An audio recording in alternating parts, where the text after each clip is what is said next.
आज या कार्यक्रमासाठी उपस्थित महाराष्ट्र राज्याचे माजी महसूल मंत्री, काँग्रेस विधिमंडळ पक्षाचे नेते आदरणीय बाळासाहेब थोरात, पक्षाचे ज्येष्ठ नेते आदरणीय मधुभाऊ, आदरणीय सतीशदादा भांगरे, अमित दादा, विशाल मंचावर उपस्थित सगळेच मान्यवर, तालुका काँग्रेसचे अध्यक्ष आदरणीय नेहे दादा, हिरानाथ पांडेजी, सगळेच ज्येष्ठ श्रेष्ठ आहेत. सगळ्यांचा नामोल्लेख करत नाही, वेळ खूप झालेला आहे. आज या वीरांना अभिवादन करण्यासाठी खरं तर आपण इथे इतक्या मोठ्या संख्येने उपस्थित झालो, ही खूपच अभिमानाची गोष्ट आहे की आपल्या वाडवडिलांनी केलेलं काम आपण विसरत नाही आणि त्याच मार्गावर पुढे जाण्याची एक ताकद आपल्या सगळ्यांमध्ये आहे. आपण वारंवार आज सकाळपासून ऐकतोय. साहेब, कार्यक्रम 10:30चा होता. बरोबर 10:30 वाजता सगळे लोक इथे उपस्थित होते आणि अगदी आवर्जून आपली वाट बघत होते. पण ह्या मधल्या 2 तासामध्ये जे कीर्तनाचे खूप प्रकार आम्ही बघतो. टाळकऱ्यांशिवाय कीर्तन पूर्ण होत नाही.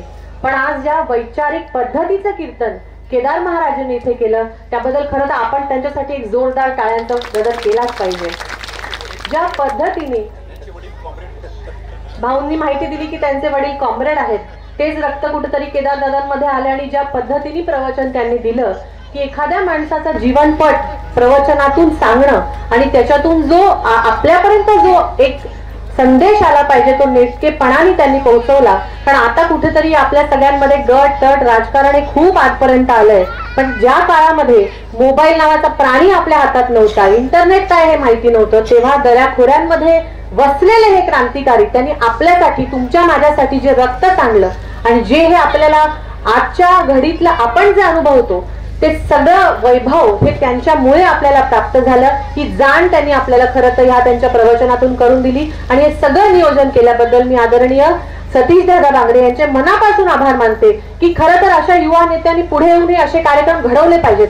आजची आपली युवा पिढी कुठे चालली याबद्दल खूपदा प्रश्न विचारतो. जयंत्यांच्या कार्यक्रमानिमित्त डीजे लावून नाचण्याचा अधिकार आपल्याला आहेच, पण त्या माणसांसाठी ज्यांचं नाव घेऊन आपण नाचतो त्यांनी काम काय केलं, त्यांना का आपण जय जयकार करतो हे समजून घेणं तेवढंच गरजेचं आहे. आणि ते खरं तर वैचारिक प्रबोधन आज आपल्या सगळ्यांना इथे या स्वरूपाने मिळालं, त्याचा मला खरंच खूप अभिमान वाटतोय.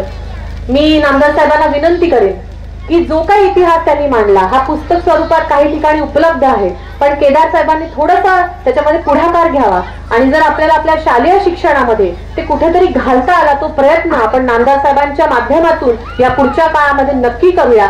नाही झालं शासनाच्या माध्यमातून नाही झालं तरी किमान अकोले तालुक्याच्या पातळीवर आपली जी मुलं, आजची पिढी, लहान लहान पोरं यांना कळू तर द्या कुठून आलो, काय इतिहास आहे आपला, आपल्या वाडवडिलांनी आपल्यासाठी काय केलं हे कळण्यासाठी साहेब हे खरंच गरजेचं आहे. आणि या सगळ्या लोकांनी जी मेहनत इथे आज या कार्यक्रमासाठी घेतली, सगळ्या कार्यकर्त्यांचे मी कार्यकर्ती म्हणून मनापासून अभिनंदन करते.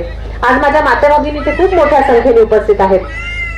घराचं सगळं काम उरकवून सकाळपासून आपण इथे उपस्थित आहात, कारण आपल्याला माहिती आहे की ज्यांच्या नावाखाली आज आपण एकत्र आहोत त्यांनी आपल्यासाठी काहीतरी केलंय. पण आपण त्यांच्यासाठी काय करणार हा विचार आपण कधी करणार आहोत का? अमित दादांनी इथे खूप रास्त भूमिका मांडली. तालुक्याचे अनेक प्रश्न आहेत. महिला आयोगाच्या माध्यमातून काम करत असताना वाडी वस्तीवरच्या बायकांच्या ज्या महिलांच्या विषय आहेत त्या आणखीनच बिकट आहेत.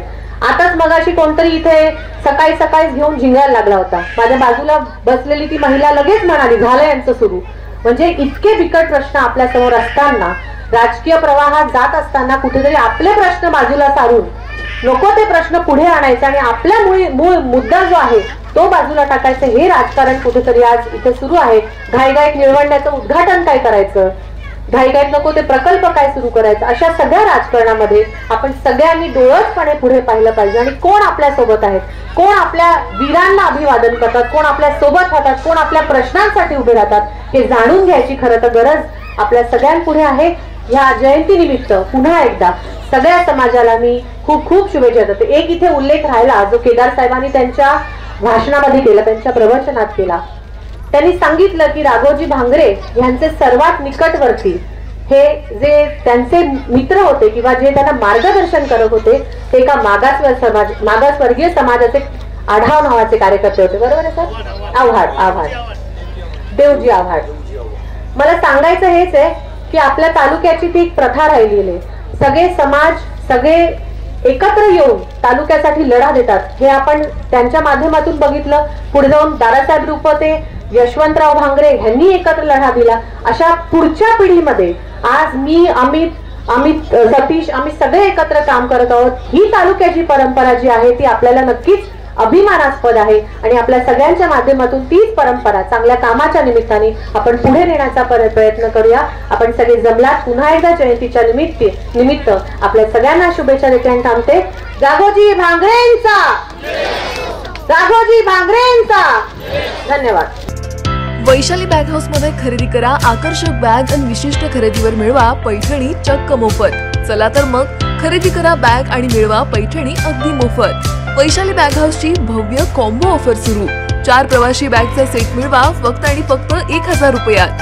तसेच लेडीज बॅग, प्रवासी बॅग यांच्या असंख्य व्हरायटी वैशाली बॅग हाऊस मध्ये उपलब्ध.